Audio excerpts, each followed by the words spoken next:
podoboj, a? Dok dobuje kiša. Ne, ovo biće kopiranje. Mislim da ne bi prepoznao jedan softver naše pevanje. U ritmu tantama. Možda ovako ne isprekidam, ali kroz dan. Dalje nećemo, bit će glupo. Vidi ga biciklista ispred nas, što se ne da. On nam krči put. Danas će da bude... Biće kiše. Biće kiše i biće mnogo materijala snimljenog u kabinama i u zatvorenim prostorijama.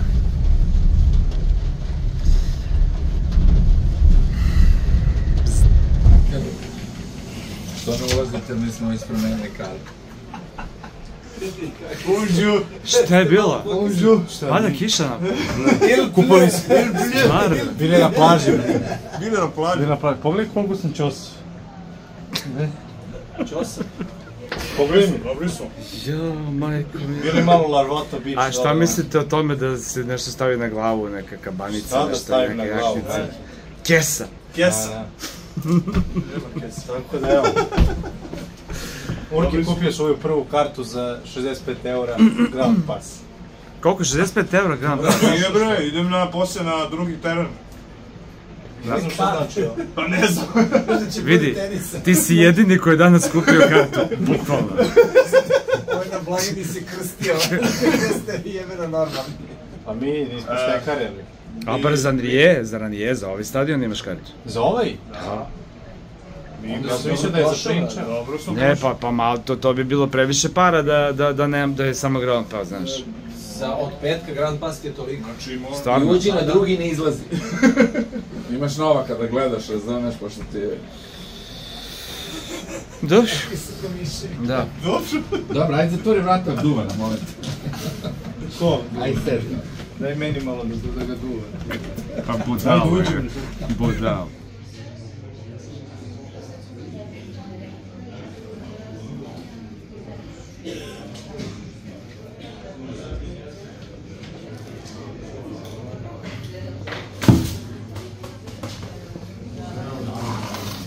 Uvijek smo poštovali propisi. Oborio se kane. Ja kako izgleda prestrom kada je gužva, to je kada je kiša i onda je gužva. I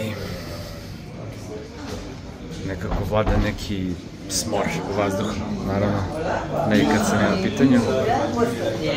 Još uvijek mi je potpuno jasno kad će da se igra. Vreme prolazi, kiša ne prestaje.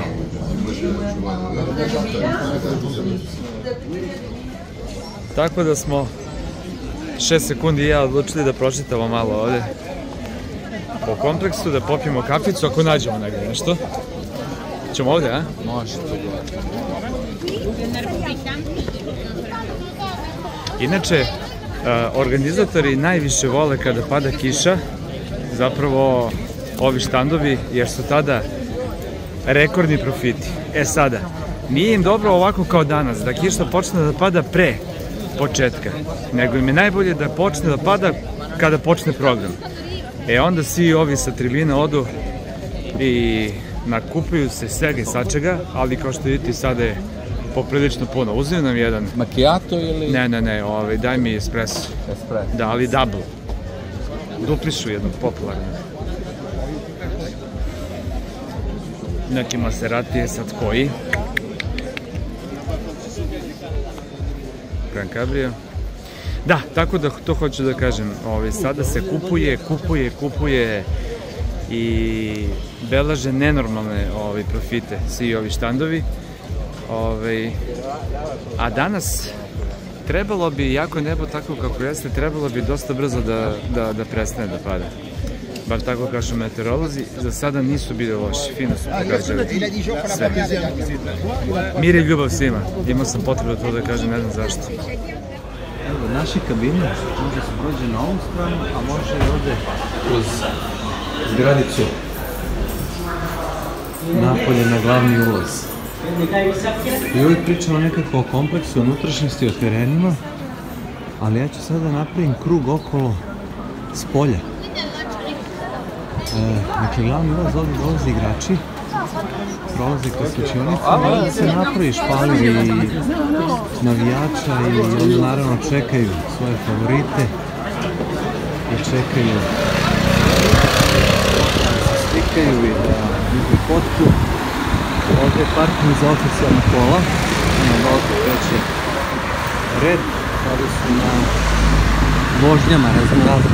E sad, od ovog glavnog ulaza, ovo je broj 1, ukako vreme, brdo u oblaku, ali potpuno običajno. Idem na dole do ulaza 2.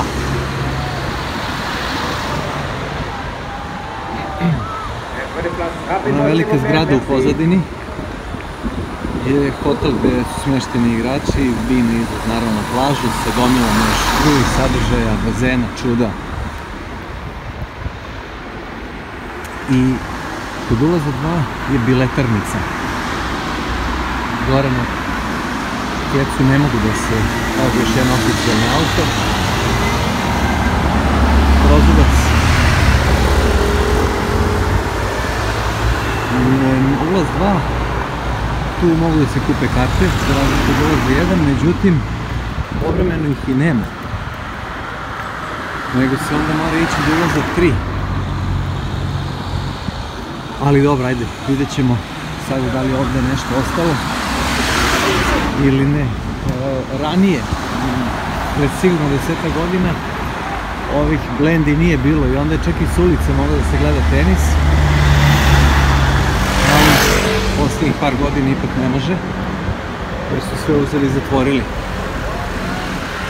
Naravno, tu su isprintani dubl, pobjednici, single, pobjednici.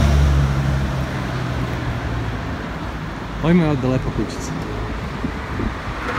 Pre ovih velikih solitera i tamo po obavi s ovim kućama na kaskadama, u planini, u brdu. Ovo je ulaz 2. Ulaz 2 i kroz taj ulaz prolazi se ispod centralnog terena. Evo, za teren Prinčeva nema. Više karata za danas, za 9. april, da vidimo da li je nešto možda još ostalo, ko zna francuski neka čita, ima i na italijanskom. Evo ga, druga kategorija 65 evra, lože koliko 200 i nešto. A ima i engleski u sredini. Međutim, ništa se ne vraćaju pare ako bude otkazivanje, što baš i nije okej. A da vidimo da li je možda nešto ostalo. Ništa, samo razgledanje. 40 evra ground pass i loža 255 evra i za Nije više nema. Ništa, ajmo dalje. Sad idemo do ove trojke dole. To su karte koje su ostale trenutno na prodaju. Ako nekoga interesuje. A sad idemo skroz u krug, Vijuga ulica.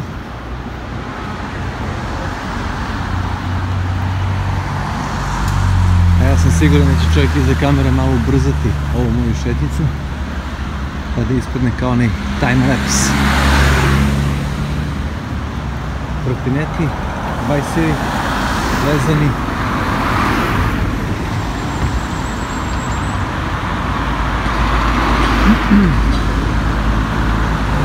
Kiša malo pravila probleme danas, nije krenuo program od 11, nego od 1, možda nešto posle.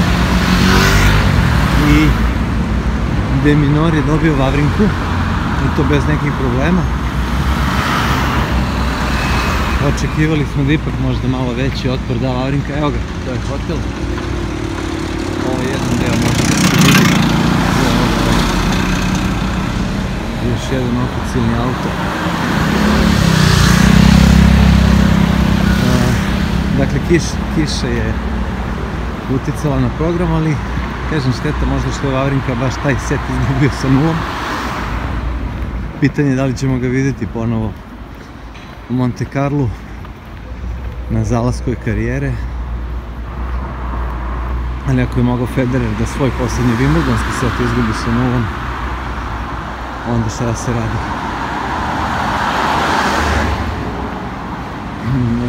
Kecmanović i Beretini su sada na terenu. Čisto onako dajem neku vremensku odrednicu.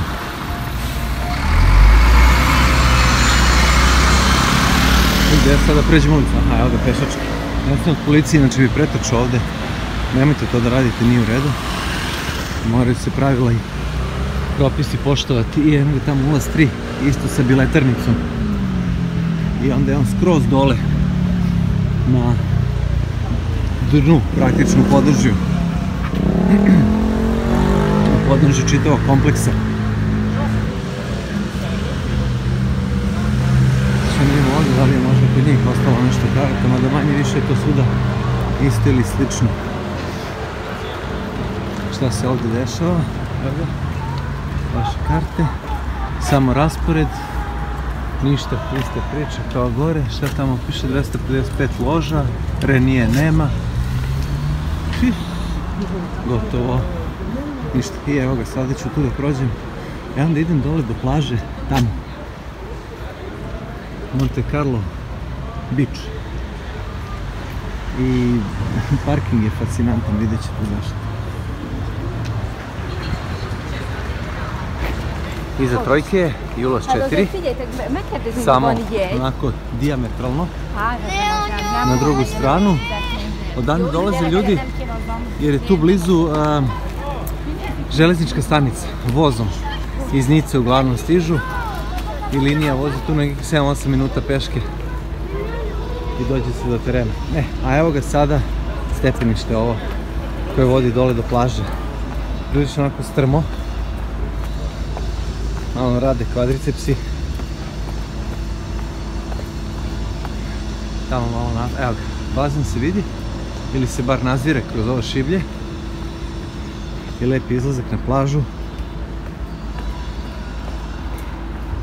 A posebno interesantno, mada sad je onako malo tumuran dan. Znači ima posetilaca, dođu na klopu i uglavnom je ludilo od automobila kakvi su, međutim sada se već nazire da baš nisu neki.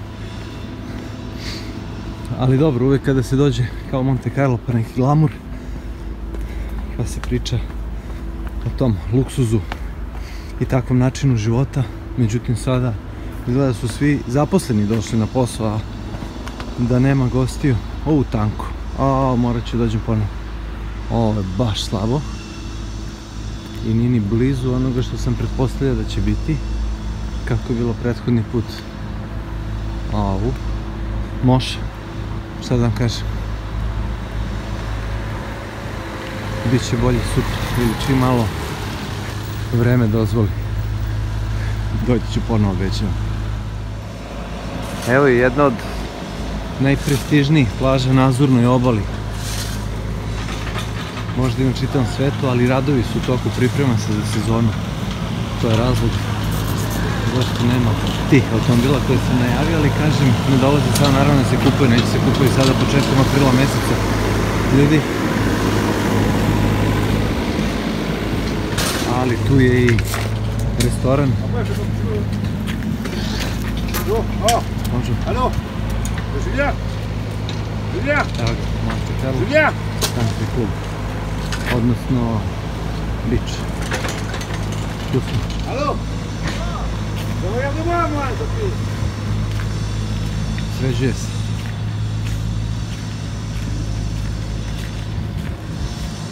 Odmah je tu i obični teniski teren.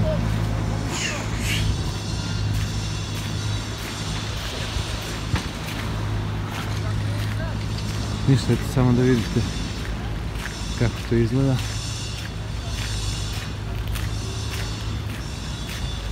Ako je ponovo moša s ovim vratima, ne mogu do bazena, onda stvarno ne znam, baš me ne ide danas. Može, prolazim. Evo ga.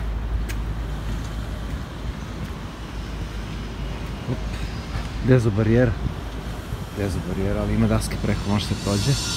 Evo ga, veliki bazen, stekonica i kuća koga? Karla Lagerfelda.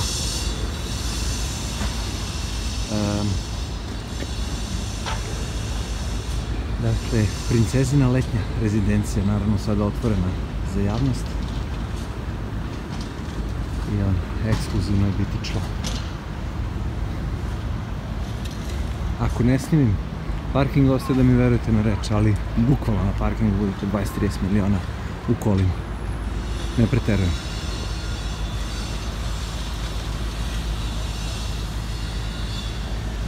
Da pipnem vodu. Ladna voda. Pa i nije. Moglo bi lagano da se kupa. Ajde, idemo malo pratimo tenis.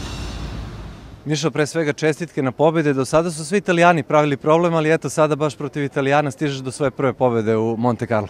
Da, napokon, posle 4 godine da eto ja dobijem ovde, da vidim kako je to ostati još koji dan. Ne, stvarno mi je drago, stvarno sam dobro odigrao, napokon posle eto dosta, posle par loših nedelja. Tako da sam srećan i nadam se eto da ću moći ovako nastaviti sada. Padala je kiša, duše teren je bio pokriven, je li težak za igru?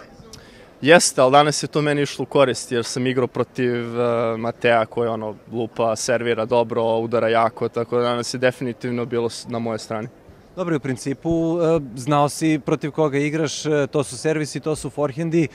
Koliko si se dugo spremao taktički ili je samo onako išlo po inerciji? Kako si osjećao? Očigledno si osjećao loptu dobro danas. Pa jesam, pazi, ja sam ovdje već nedelju dana, tako da ja sam stvarno i trenirao i dosta sam radio ovih dana da pokušam da se dovedem u što bolji red i u što bolji ritam i eto, stvarno se isplatilo na kraju.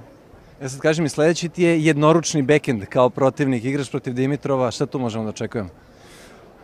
Pa mislim, sigurno neće biti jednostavno, on igra pogotovo dobro ove godine, tako da mislim, ja stvarno samo nastavim ovako u ovom ritmu, da pokažem ovakvu igru i ostalo će doći. Samo ti ostani tako nasmejan, to je ono što je dobar pristup i sve čestitke i sve najbolje za dalje. Tu su i kabinice ove na plaži. Članovi imaju svoje pozicije, gore može sunčanje, izlazak na plažu,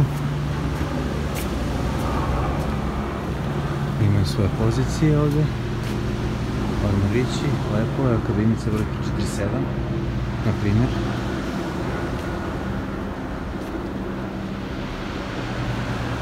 Ovako skroz u krug, svako sa svojom pozicijom.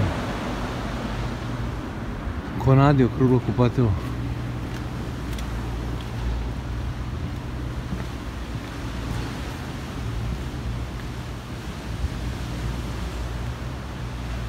Sve mora da bude našminkano kada počne toplo vreme.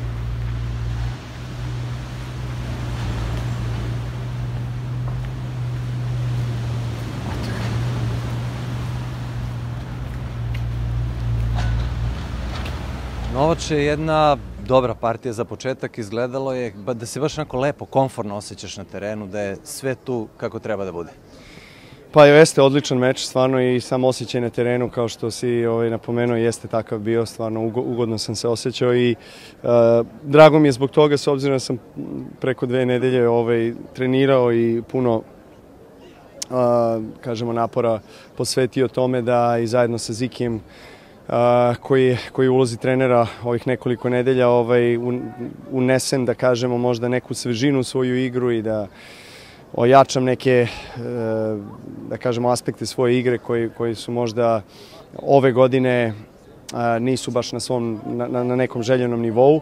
Tako da mi je jako drago što sam imao i protivnika kao što je sa Fiulim prvo kolo, jer on nije specijalista za šljaku. Znao sam da ukoliko ga, da kažemo, izbacim i te neke zone komfora, da se ne kreće baš najbolje i dosta je grešaka pravio, ali ajde, sa druge strane ja sam ga naterao na to, mislim da sam stvarno i te gemove koje sam izgubio, 3 gema u meču, tu sam imao te break lopte isto, tako da u svakom gemu sam zaista bio ispred i eto, nadam se da za razliku od protivnih godina ću nastaviti sa tim kvalitetom tenisa koji sam pružio danas.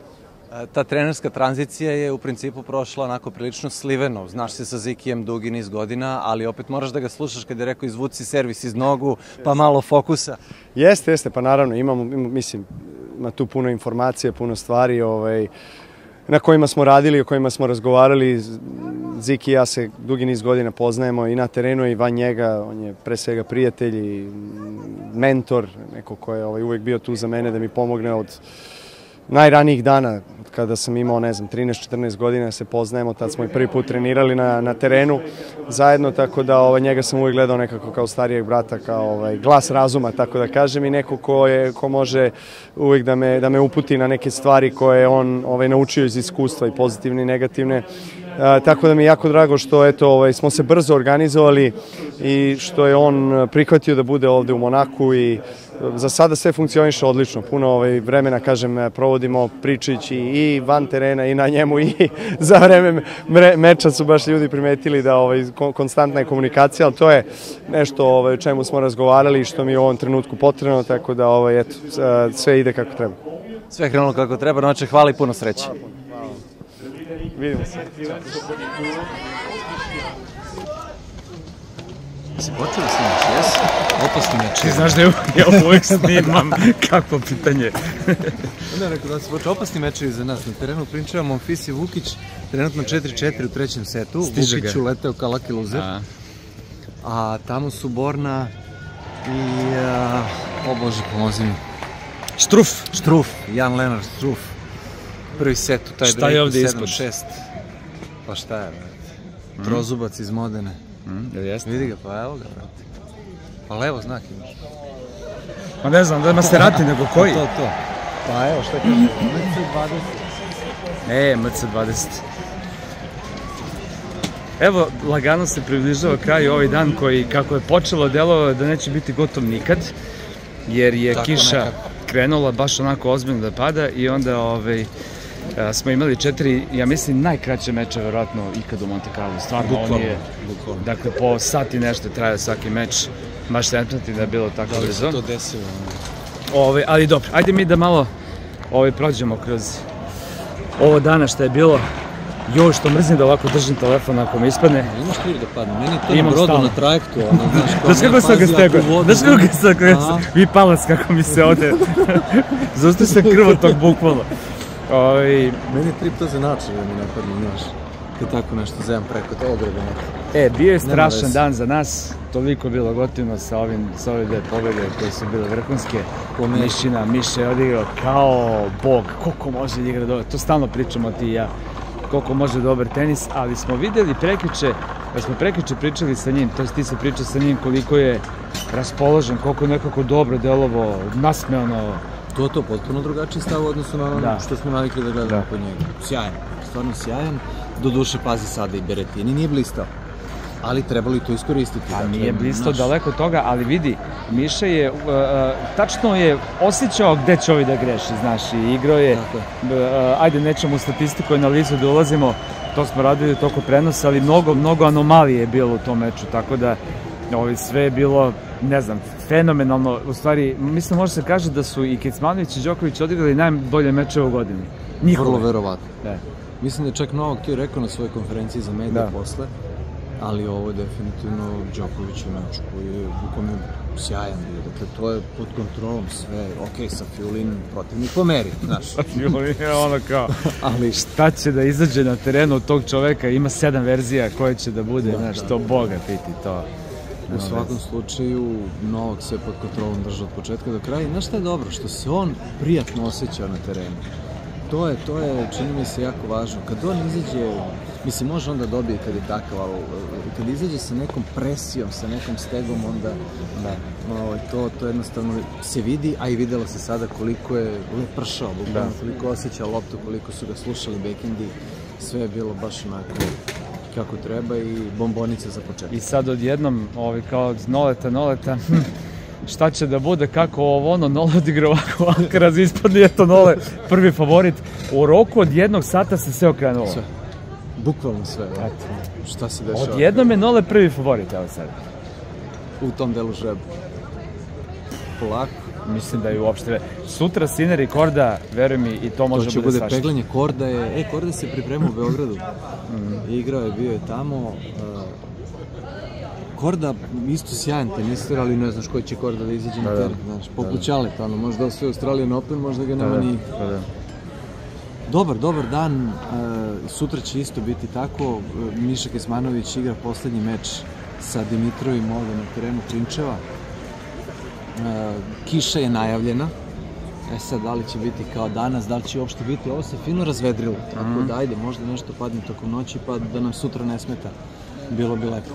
Da, ajde da mi završamo, onaj prvi je bio toliko dug da je kao da su bile 2 epizode, tako da... Bukvalno, samo ću još jednu stvar da kažem, pošto znam sada po onako sinopsisu šta ide, šta je reditelj smislio. Novak je imao predstavljanje svog novog reketa, Legenda, reket za legendu igrača, a eto, možete to da pogledate kako je bilo. Stvarno, bavimo se najavama u vlogu, prvi put čujem za ove stvari, postajemo ozbiljna produkcija. Ajde, će vidimo sutra. Ćao.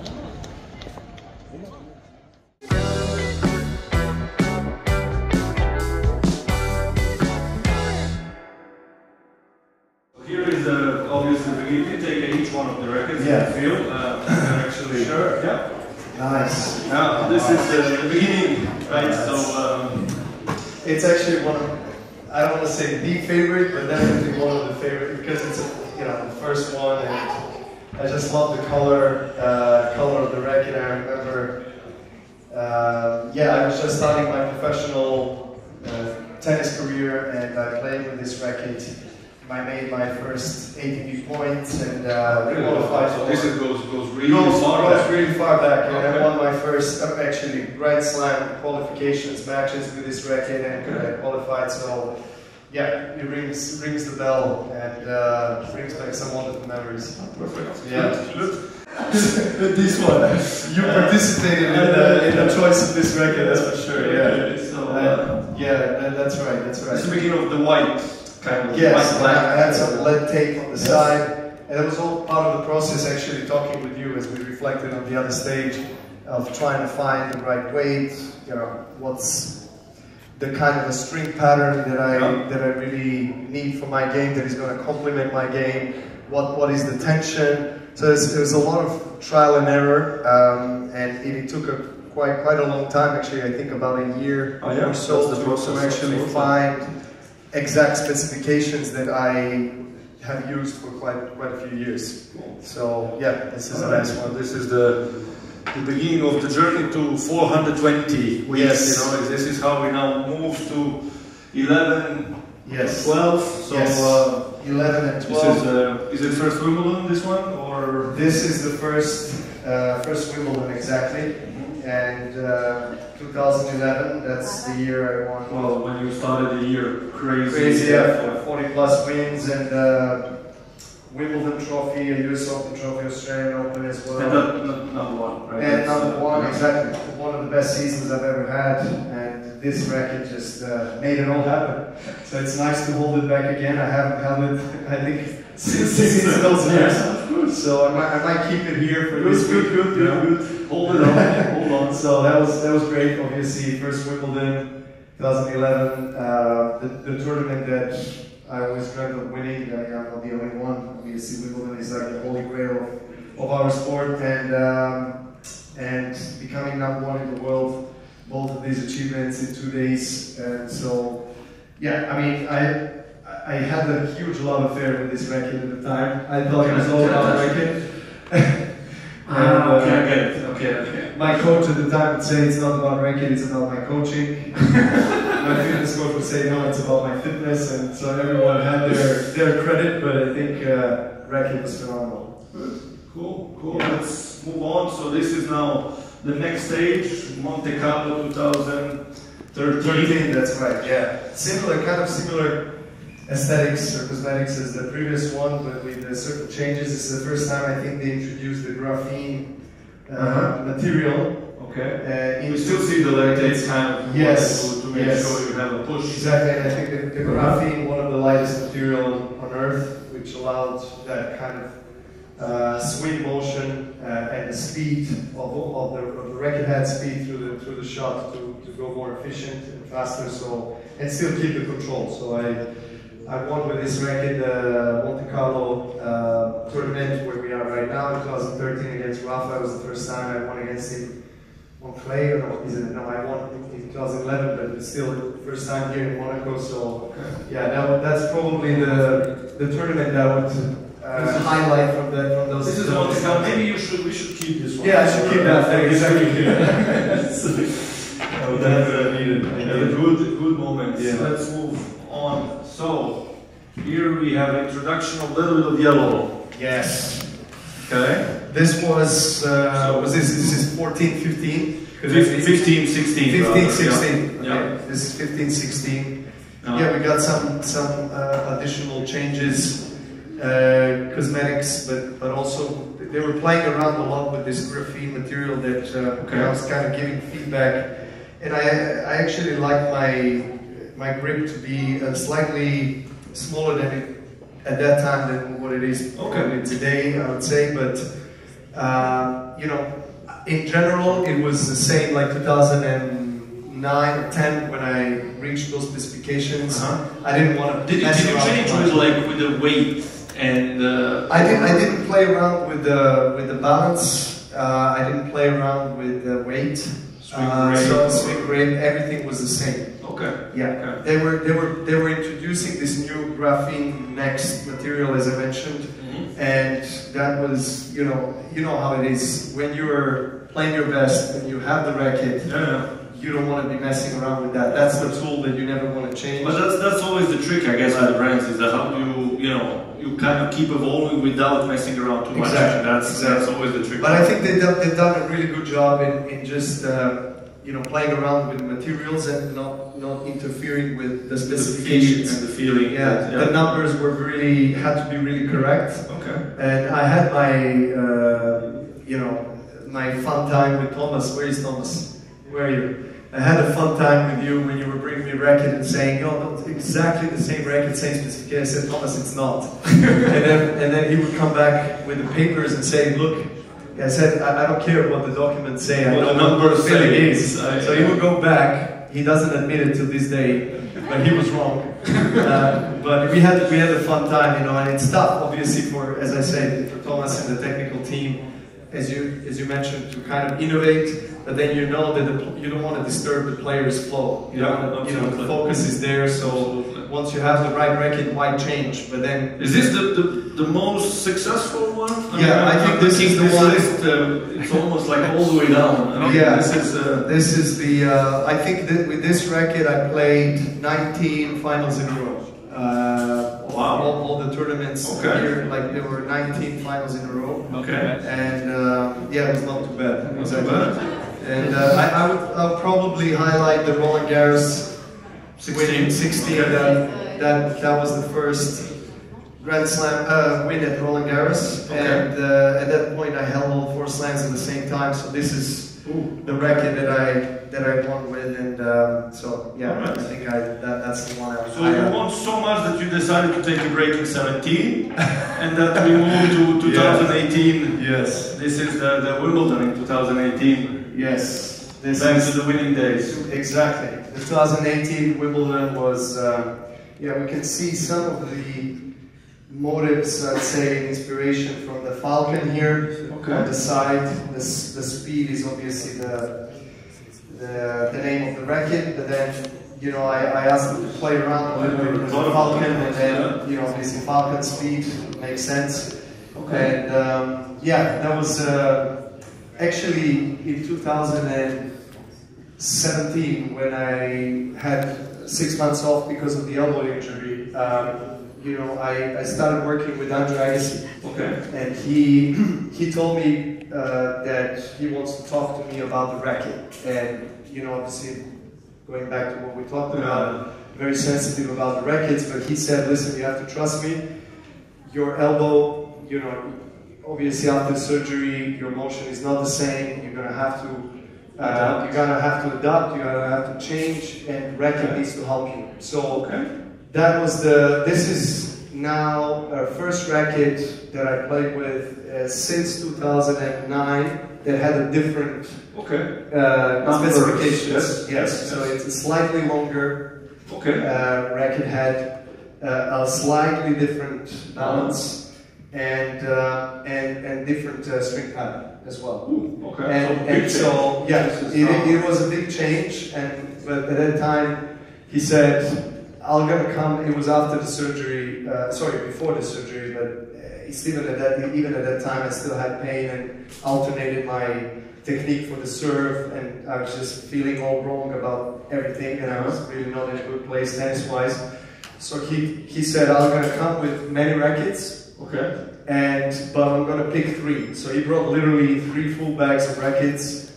It was about 50 rackets, and I said, "Andre, I'm not gonna go through the entire process, please." He said, no.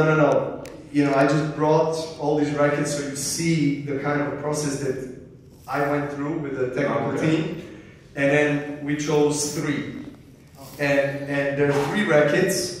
If you don't like these 3, I guarantee you there's one, the racket that you're looking for is between those 3. Okay. I'm 99% sure, and he was right. And he says, I don't think it'll take a long time for you to find a racket. It took me 30 minutes.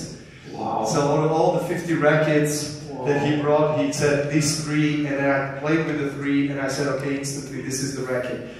So he said, you're gonna have a bit, bigger reach in your returns. It's gonna help you with the serve. It's going to help you with most of your shots as you're getting older, you're getting slightly slower, so you're going to need a racket to help you out a little bit. So he was right, and I thank you, Andre, for helping me out. Okay. And this is the first time. Did you go to Canada? Did you go to Austria to actually work on that?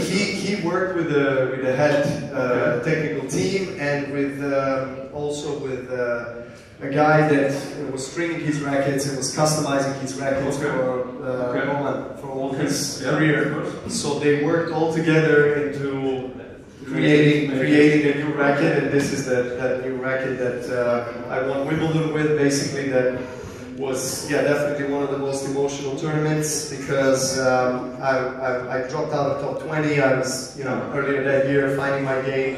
The beginning of the comeback. And that was the beginning of the comeback, right? Yeah. Right. Well, it's really special one. Okay. Stay somehow. So what do we have here?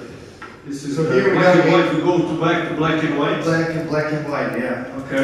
18 and 19. This is the one that I won. US Open. I think I started using this kind of racket. Black and white since 2018 US Open. That's the one that I won Wimbledon with. Then a month later I changed to this racket, and that's the racket that I won also the Wimbledon 19. I kind of remember. Not your favorite. I remember this one. And quite well. but yeah, that's probably the one that I would highlight here. I mean, incredible finals with Roger, and also the Cincinnati. First time I won the Cincinnati tournament. I lost 5 or 6 finals before that. So really? Okay. So yeah, that's was that when you then finally held all muscles? Yes, that was the year. So that's also some nice memories with this racket. Now we have a little bit of gold tiger situation. Oh yeah. Okay. Yeah, exactly. Speedex. I'm trying to remember. Let me see if this is the. Oh no, it's coming up. Yeah. Okay. I love the gold black combination. But the thing is that the head team always wants to innovate, and so they need to change the colors and it's incredible. Like every 2 years basically it's happening, and I was like, this was one of the rackets where I stopped and said, can we just keep this? This one looks amazing. This looks really cool. And they were like, yeah, you can enjoy it for 2 years, and then we have to change. So this is the one that. This is I won the Paris-Bercy Australian Open. Yeah. Basically, I haven't played. You see, where's the head team? Please, guys, we haven't played too many tournaments with these rackets. We got to bring back the cosmetics. We have to go back to this. That's the one, and then in 2021 we go back to black and white again. Speed black and white. So now we go back to. And then this is again one of the 3 best seasons I've ever had in my life. 2021, 3 out of 4 slams. I actually, with this racket, went for 4 out of 4 in US Open, and I lost in the finals against Medvedev. But yeah, this racket is definitely one of my favorite ones, and I love the little falcons here. So that's on the side again. You know, it's all about playing with little details. Obviously, it's not easy, but you know they always somehow come up with some cool What's stuff. like a favorite match you played here? It would be probably. That's a good question. I would say Australian Open probably. I mean, Roland Garros. I would say Roland Garros because Roland Garros, the win for me has been always the toughest slam. Okay. And so winning against Rafa in semis and then Tsitsipas in the finals. Ooh, that was five setters, so that that's probably the one that I would remember. Right. So this one, this one is the 311 weeks for now, which is long gone by now. Yeah, 411 actually coming up. No, 420. 420. Sorry. Yeah, not keeping Not up. good with numbers. No, not good with numbers. But yeah, this was obviously a special one because of the record that has been broken for #1 weeks, and so was kind enough to do something. Matt, exactly. I love Matt as well. So they were kind enough to do something very special for this occasion and this achievement. But it was very short. It was very short. I think I played only US Open. It could be that year. Actually, I was going with this racket for the 4 slams in a row. Oh, was this racket? Yeah, I think it was this one. And then that's it. And then basically after that, they took it away. But it's fun because it's written 311 weeks and counting. And I think for the people to actually buy and have one of those at home was fun because it's completely special edition. Exactly. Cool. Right. So. We have a few more. We are going back to black and white. Again, that's they love coming back to black and white. And this one is 2023. Well, last year. Yeah, exactly. It was half of last year, and then Wimbledon 22, Rome. So yeah, again,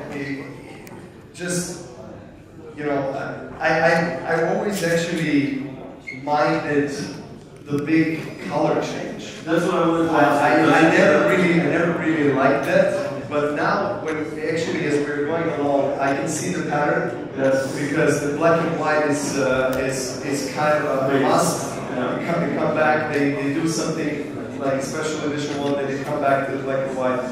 I mean, it is in a way a signature kind of look from head as well. So I mean, it's really cool. But I always like for me, like the biggest difference, or the biggest impact you have is the color of the head of the racket. Yeah. Right. Yeah. So it doesn't always have to be dark, or you give like some direction. It's a good question. It's a good comment because I also struggle visually when there's a different color of the frame of the racket happening from the previous one. So if I would have, say, that matte racket, the special edition one, was mostly black and then some gold, right? And then you see, I mean, it's a quite maybe for people who are not professional players, it's maybe not a significant difference, but for me, and what I have talked with a lot of players in the locker room, they also feel like this isn't quite a significant difference also for them, right? I mean, it is cool, but at the same time then you're thinking, is it going to bother me because you're holding your racket, for example, for the return, and so you need to react, and you're kind of used to certain colors. I mean, you do adjust, you do adapt after a certain time, but it's always at the beginning. We don't have a very long off season. It's whatever, 2, 3, 4 weeks time. Off season. Yeah, exactly. So you always, the head knows that there is like a very short time span in a whole season, a whole year, where they can come and talk to you, like more profoundly about certain changes.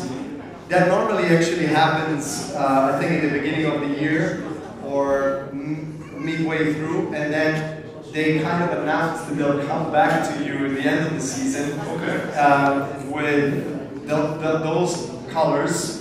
If you have approved them, semi-approved them, and sometimes even if you don't approve them, they go ahead. But anyway, you have to test them. But you know, I feel like I'm put in a position where I can't say no, so I have to. But I actually like the fact that, you know, there's some change happening, some innovation. But at times, I must say that I really struggle mentally to really accept a big shift, big change.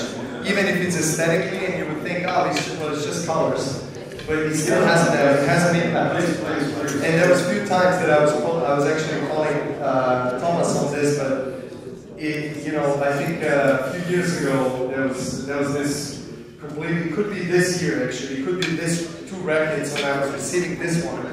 And I said, this is not the same record. And he says, well, it's not, obviously, because the colors are different. I said, no, I'm not talking about the colors. I'm talking about the feel that I have in my hands. And I feel like it's a lighter one. I feel like I don't have the same grip feel and so forth. So it has to be a very precise process where the technical team makes sure that... Also, you know, like even the type of the color, you know, from matte to shiny, sometimes it's just gives a different sound or yeah, exactly. Exactly. So any different vibration, at the end of the day, it's a vibration, right? So, but let's finish up. We have the last one here. Yeah, this is the most current one that I ended basically last season with, and the black and silver combo. This is still on the dark side. Exactly. A really cool looking racket.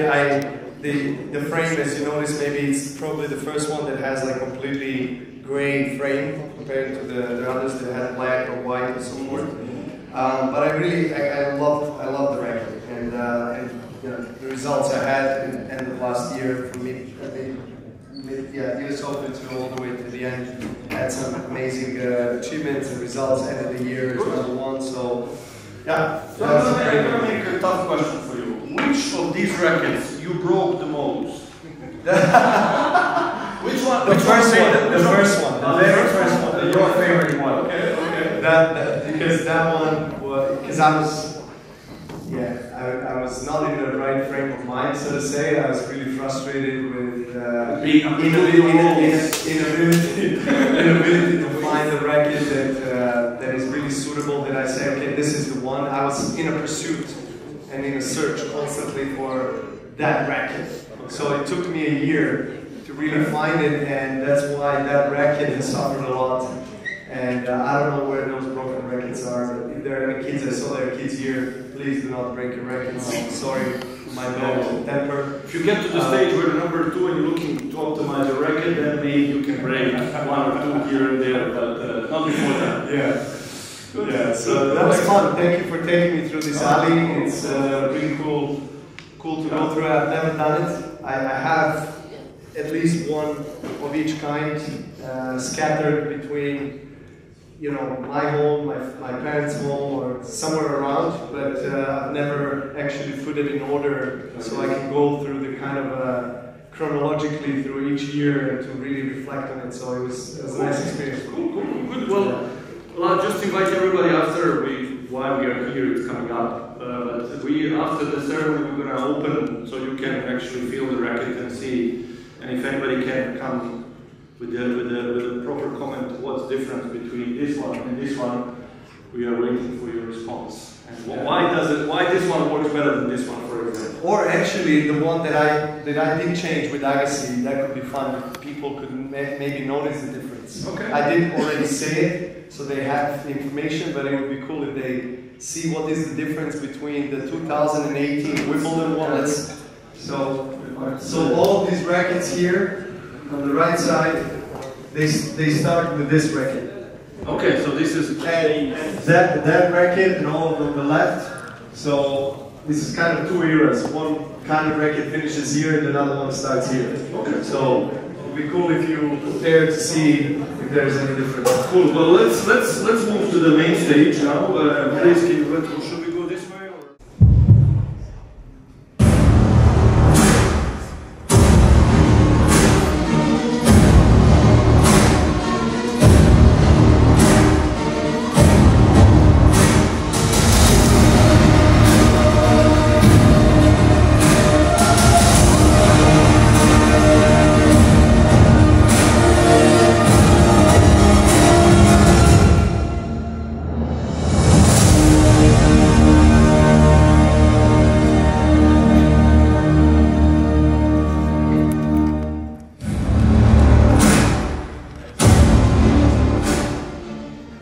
So Novak, now this is your first speed legend racket, and who could better present it to you than Thomas? Than Thomas himself. Yeah.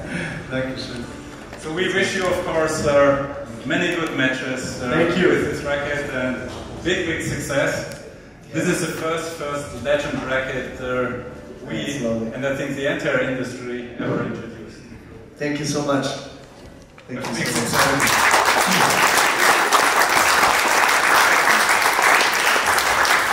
It's exciting. Thank you so much. Thank you to all the head team for years of collaboration and also for creating this this special edition of the fastest racket of all the head racket speed. So hopefully I'll have more than 2 years to use it.